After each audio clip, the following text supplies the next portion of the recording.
On the morning of February 21st, 1994, President's Day, Aldrich Ames left his home in Arlington, Virginia, heading for CIA headquarters in nearby Langley. He didn't normally go to the office on holidays, but he was asked to come because there was urgent intelligence to discuss before his scheduled trip to Moscow. He turned right out of his driveway, then right again onto the next street. That's when he noticed something was wrong. The car in front of him stopped at a stop sign and wouldn't move. The car next to him, waiting to turn left, stayed put. Suddenly 2 cars behind him surrounded his Jaguar. Then armed FBI agents surrounded him. The plan was to arrest him far from his home, so he couldn't destroy evidence of 9 years of spying for the Soviets and Russians, in exchange for $2.7 million in cash with the promise of more. Sitting in the back seat of the police car, he heard over the radio, "We've secured the house." Journalist and author David Wise, who documented Ames's story in his book *The Night Mover*, described how he muttered 2 words, "Oh my God." Aldrich Ames was the most active spy in CIA history. While the agency concluded that Ames began spying in 1985, the seeds of his betrayal had been sown years earlier when he was stationed in Mexico City in 1981. His mission was to recruit Soviet intelligence officers to work for the CIA. His primary target was Igor Shurigin, the head of the KGB's counterintelligence department in Mexico. But instead of trying to impress his Soviet counterpart, Ames found a companion. Like his father, Ames struggled with alcoholism, and he and Shurigin would often go on marathon drinking sessions, some lasting as long as 17 hours. Over the course of 2 years of winning and eating in Mexico, his skepticism about the Cold War deepened. According to his close friend David Sampson, Ames didn't see the Soviets as a real threat. They are the epicenter of evil in the modern world.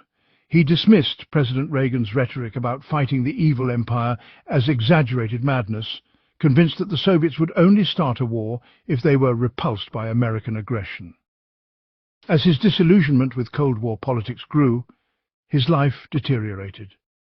He was going through a bitter divorce, which exacerbated his alcoholism. His alcoholism had reached the point where he could not answer even the simplest questions when stopped by a police officer in Mexico City.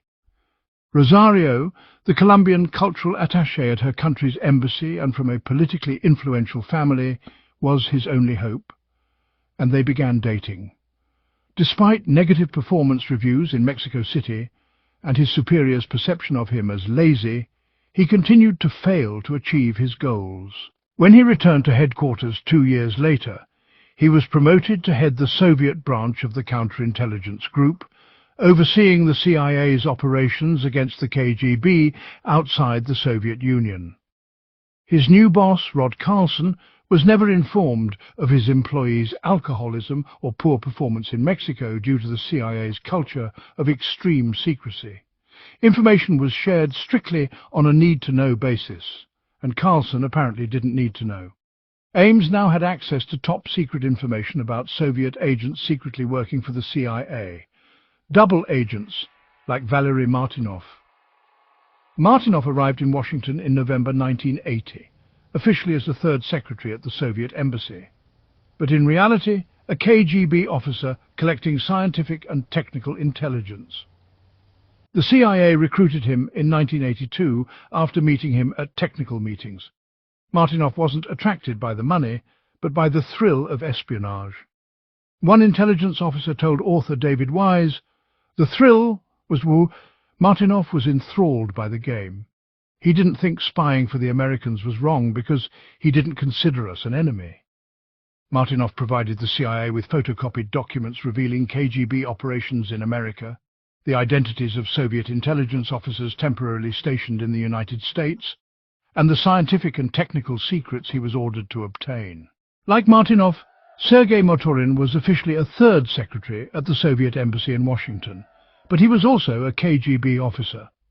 Motorin's motives were not related to Dot Mueller was an ideologue, speaking more of despair. The FBI blackmailed him after he was caught cheating on his wife with a prostitute. He also abused his diplomatic privileges, trading vodka and Cuban cigars meant for American recruits for stereos for himself.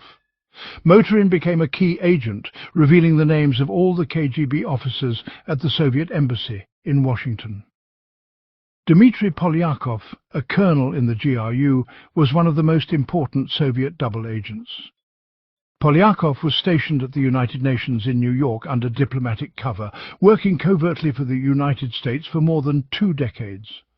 He identified Soviet agents who infiltrated the US military. He supplied the CIA with chemical compounds used in secret writing, allowing it to decode intercepted messages. He provided intelligence on Soviet missile systems, nuclear strategy, advanced weapons and biological warfare. While stationed in New Delhi, Polyakov met his CIA handler, who was disguised as a hunter, and secretly recorded their conversations.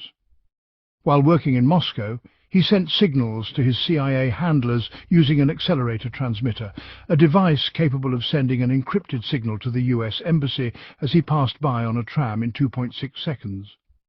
The CIA also provided him with a modified watch that would light up upon receiving a radio signal indicating that the agency had successfully recovered an item he had left in a secret location. Polyakov wasn't spying for money. The only payments he received were small gifts of a few $100s. It was never about money, but about freedom. He despised the Soviet communist system and viewed it as corrupt. Aldrich Ames, the head of the Soviet section of the counterintelligence group, knew the identities of all these people and delivered their names directly to the KGB. Although he was stuck behind his desk at CIA headquarters, he would ask for overtime in the field, claiming to be trying to recruit Soviet agents. Surprisingly, his boss agreed. Thus, Aldrich Ames, the man who knew the identity of every Soviet double agent, was given the opportunity to meet with Soviet officials face to face. When later asked why he decided to spy, he blamed financial pressures, saying, "I felt embarrassed, perhaps humiliated, to be in a situation where I lost control of the household budget, and it was becoming increasingly difficult to earn a monthly salary." Among his debts, the furniture for his new apartment with Rosario. The betrayal began in April 1985. He entered the Soviet embassy, approached a guard, and demanded that his letter be delivered to the head of the KGB in Washington.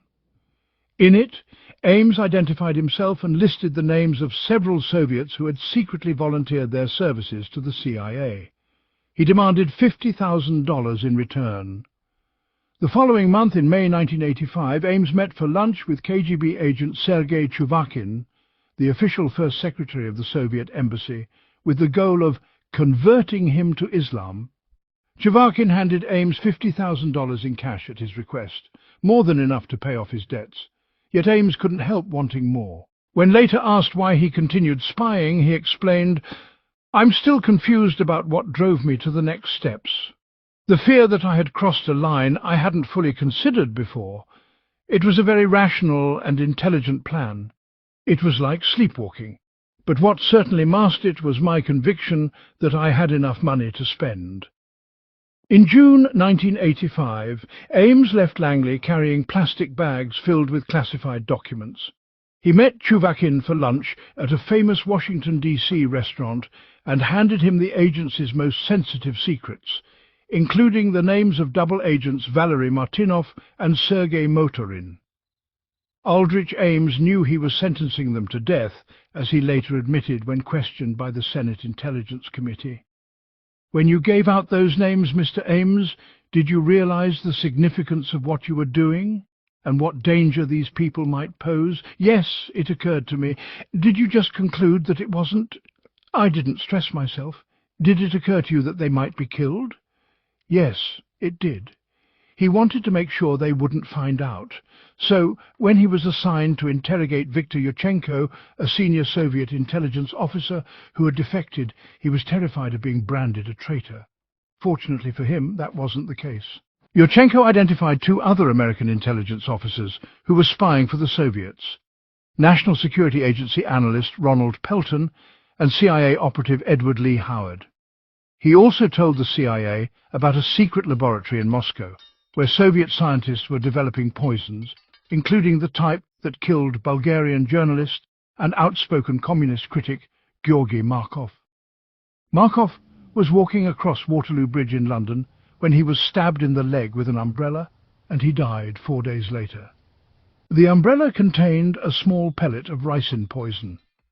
Strangely, after 3 months working for the CIA, Yenko changed his mind about defecting and boarded a plane for Moscow, raising doubts about his true loyalty. The KGB made an unusual request, ordering Martynov to escort Yenko home, even though his job was to gather scientific and technical intelligence. When Martynov returned, he faced arrest and ultimately execution by firing squad. Although Ames's work at headquarters was unglamorous, his rise continued. In the summer of 1986, Ames took a prestigious position in Rome. However, before leaving, he had to take a polygraph test, a mandatory test for CIA officers traveling abroad. The KGB advised him to sleep well, stay calm, and build a good relationship with the examiner. When asked if he had been contacted by a foreign intelligence service, Ames refused to answer, saying he was worried he might be targeted in Rome. This answer was sufficient for the investigator, who deemed him truthful. Years later, when the FBI reanalyzed his polygraph, they found clear signs of deception related to the unauthorized disclosure of classified information. Once in Rome, he met openly with his new Soviet handler, Alexei Krenikov, pretending to recruit him as a CIA source. In reality, he delivered top-secret documents for $20,000, $50,000 in cash each time. Even without direct access to Washington's most sensitive secrets, he succeeded in stealing top-secret documents, including the identities of CIA agents operating in Eastern Europe. Ames walked straight out the embassy door, carrying shopping bags full of classified material. By his own estimate, he was passing around about 1,000 documents a year. So many that the KGB urged him to slow down because their small team in Moscow was struggling to process everything. With his Soviet money, Ames enjoyed all the trappings of luxury Rome had to offer: fine suits, gourmet restaurants, and long, boozy lunches that left him too drunk to work in the afternoon. Once, he got so drunk at an embassy reception that he fainted in the street. If any of his colleagues questioned his livelihood, Ames ignored them. His wife, Rosario, after all, came from a powerful Colombian family. To conceal his growing wealth, Ames opened several Swiss bank accounts, including one in his mother-in-law's name, and appointed himself their trustee, taking advantage of Switzerland's strict banking secrecy laws. By the time Ames and Rosario left Rome for Washington 3 years later, they were a family of 3, with a son they named Paul. Meanwhile, the CIA was growing increasingly concerned. Its network of Soviet informants had suddenly begun to disappear. Something was wrong. The CIA didn't believe, or didn't want to believe, that there was a traitor in its ranks. The Soviet KGB further complicated the confusion by publicly propagating the theory that Edward Lee Howard was behind the leaks to distract attention from the real spy, Aldrich Ames. To get to the bottom of it, Jane Vertive was tasked with leading a small team to investigate the existence of a spy. Vertive began her career at the CIA as a typist, rising through the ranks to become a leading expert on Soviet espionage. With no children or husband, the CIA was her life, and she was dedicated to her work. Analytical, patient, and observant, she was ideally placed to sift through a trove of data in search of a spy. By 1986, she'd assembled a small team of spy hunters, although its membership changed over time. During the first 2 years, the team focused on Ames had been closely monitoring the possibility of communications hacking before seriously considering the possibility of a spy. But things changed when Ames's spending became too profligate to ignore. Upon his return from Rome, he paid $540,000 in cash to purchase a 5-bedroom house in Arlington, Virginia. To cover his tracks, he withdrew the money from a Swiss bank account in his mother-in-law's name, disguising it as a family gift to evade taxes. He also purchased a Jaguar. A suspicious CIA employee became suspicious and raised his suspicions. Shortly thereafter, Dan Payne, a member of the spy hunting team, sent a memo to the agency's Office of Security requesting an investigation into Ames's financial affairs. On December 5, 1990, he noted Ames's lavish spending habits over the past 5 years and emphasized that there is a degree of urgency in our request. However, the CIA did not act quickly. The agency was preoccupied with the Iran-Contra scandal, a major political scandal. Therefore, Ames was not a priority. He continued to pass information to the Soviets. He joined the Counterintelligence Center, CIC, then led the Soviet section of the KGB's working group, analyzing Soviet intelligence activities and, ironically, providing them with classified information. The KGB proposed a more secure method of communication. Instead of meeting to deliver documents by hand, they would go to prearranged drop-off points where he could leave classified material without meeting his superiors.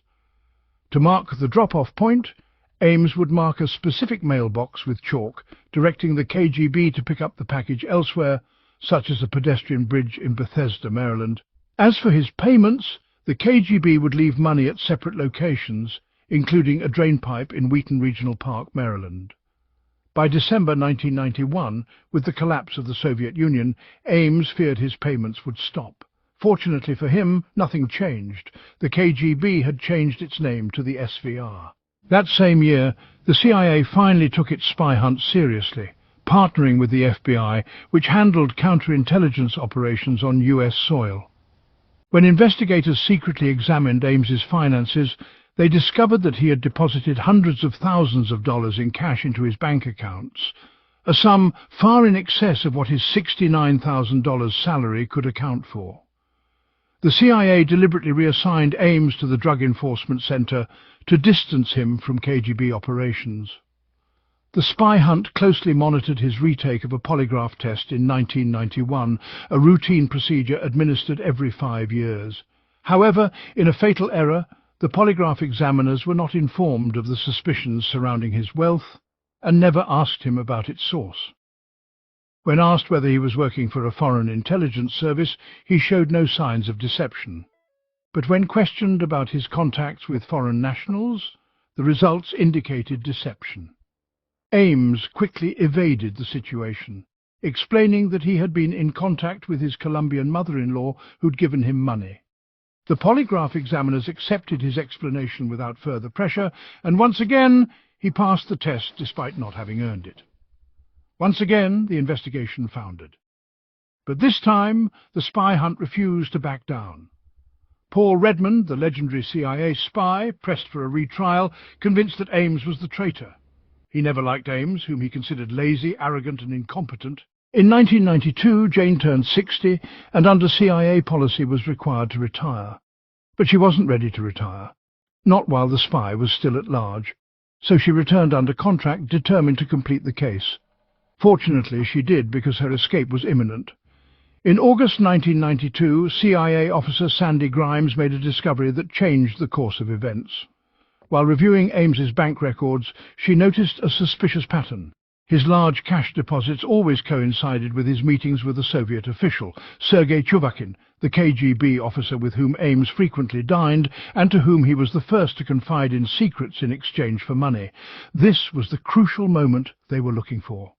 The FBI searched Ames's office at the Drug Enforcement Administration and found something disturbing: top-secret documents related to Soviet anti-submarine warfare, a topic completely unrelated to the drug war. Ames had no idea he was under investigation. He sent a message to the SVR reassuring them, "All is well, I have no evidence of any suspicion or suspicion." Determined to gather more evidence, the FBI launched a surveillance operation, tracking Ames with agents disguised as ordinary people blending into the crowd: joggers, couples, a mother with a stroller, and even grandmothers. They also searched his trash can during a business trip. FBI agent Les Weiser had been instructed not to do this, as his boss considered it too risky, but he ignored the directive and did it anyway. Fortunately he did, because the agents found a draft note in the trash confirming Ames's willingness to meet with the SVR in Bogotá, Colombia, on October 1st. He wrote that he wouldn't be able to read their signal at the specified location for a week in September, because he would be out of town. If they couldn't meet in Bogotá, He ordered them to leave a message in the drainpipe at the point of contact. The FBI stepped up surveillance. They tapped his home phone and planted hidden microphones inside his house, recording conversations between him and his wife Rosario about his meetings with the Russians. "Well, honey, I hope you didn't blow it," she was heard saying about the mission. They accessed his computer hard drive and discovered a list of his signal locations and points of contact. The FBI watched Ames leave this chalk mark on a mailbox in the Georgetown neighborhood of Washington, D.C., as a signal to the SVR that he was ready to meet in Bogota. Moscow preferred to meet spies outside the United States. The FBI knew it had to move quickly, because the CIA had scheduled Ames's visit to Moscow for February 1994. Cancelling the visit now would have looked highly suspicious, but they couldn't risk letting him go. He might defect, just like Edward Lee Howard, and the FBI would lose the chance to capture him forever. Moscow had promised Ames a place to settle on a riverbank in Russia where he could one day build his dream home. The day before his scheduled trip, February 21st, President's Day, Ames was summoned to the Bureau under the pretext that the CIA had urgent intelligence to share before his trip. As Ames pulled out of his driveway and turned the corner, the FBI surrounded him and arrested him. They took him into an interrogation room whose walls were covered with photographs of his dead burial sites and the locations where he had been stationed. FBI agent John Lewis described Ames's reaction to writer David Wise. "He seemed to go into shock. He was told to sit down. When he looked around at the walls, his head sank. He couldn't lift his head. This is a very serious case. I commend the FBI and the CIA for the work they did to uncover it. We will lodge an immediate protest with the Russian government." He betrayed at least 14 Soviet agents working covertly for the CIA, 10 of whom were executed. Among them was Dmitry Polyakov, who returned to Moscow in 1980 eager to retire. 8 years later, the Soviet Union executed him. His loss deeply affected the CIA, especially since his actions were not motivated by money. He turned against communism. Author David Wise described how Jane Vertefeuille's eyes filled with tears when she spoke of the Soviet general. "It was a bad day for us when we lost him," she said.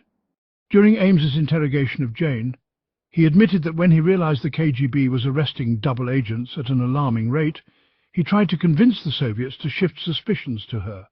Jane later recalled, "At first I wanted to jump over the table and strangle him, but then I laughed. It was really funny because he was the one who was tied up, not me."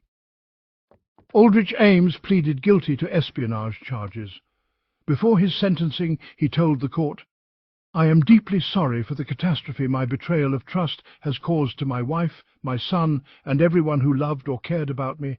No punishment from this court can assuage or mitigate my shame and guilt. I feel deep sympathy, even empathy, for those people in the former Soviet Union and elsewhere who may have suffered as a result of my actions. We made similar choices, and we suffer similar consequences. However, they suffered no similar consequences because Aldrich Ames was never shot in the head." Despite having one of the best defense attorneys in the country, Ames knew he had no escape from life in prison, pleito carceres. His priority was to reduce Rosario's sentence for the sake of their young son. Rosario portrayed herself as a victim, telling the media that she hated her husband and that he had manipulated her. "I hate him." She claimed she discovered his spying later when she found a wallet containing a cryptic note about a meeting at Columbia. As for all this sudden influx of money, she said Ames justified their sudden wealth by claiming it came from an old friend from their college days in Chicago, Robert, a purported investor Ames managed for a commission. But both Rosario and Aldrich Ames failed lie detector tests related to the time she truly learned he was a spy. Rosario Ames was sentenced to just over 5 years in prison, of which she served 4.5 for good behavior. Aldrich Ames was sentenced to life in prison without the possibility of parole, and is currently serving his sentence at the Federal Correctional Institution in Terre Haute, Indiana.